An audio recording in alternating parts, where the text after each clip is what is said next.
তো আজকের ভিডিও প্রবাসী ভাইদের জন্য। তো অনেক কষ্ট করে তারা কাজ করে, অনেক প্রবাসী নিজের জীবন হারাইছে। তো তাদের জন্য আমি একটা লাইন, আর কালকে আমাদের গ্রামে প্রবাস থেকে একটা ছেলে মারা গেছে, তো বিশেষ করে তার জন্য ভিডিওটা। তো ভাই কমেন্টটা করেছে আমাদের সর্দারপাড়া থেকে গোলাপ, আর মৃত ব্যক্তির বাড়ি হচ্ছে মঙ্গলকোট সর্দারপাড়া থেকে। তো আমি দুটো লাইন তার জন্য আমাকে অনেকজন রিকোয়েস্ট করেছে বানানোর জন্য, তো আমি বানাইছি, দেখো কেমন লাগছে। ফুলের মতো মুখটি তোমার, হাসিটা চাঁদের মতন, আমরা কোনোদিন ভাবতে পারিনি রাকেশ ভাই তোমার এইভাবে হয়ে যাবে মরণ।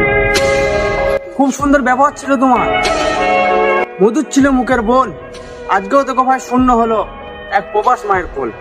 তো প্রবাসীরা এখন সাবধানে কাজ করো, আমাদের পায়ে পায়ে বিপদ এখন। এটা দেখলেই মনে পড়ে যায় আমাদের রাকেশ ভাইয়ের যেমন হয়ে গেল মরণ। তো বেশি কিছু বলতে চাই না, ভিডিও করবো না বড়, রাকেশ ভাই যেন ব্যস্তবাসী হোক, সবাই দোয়া করো, আমিন।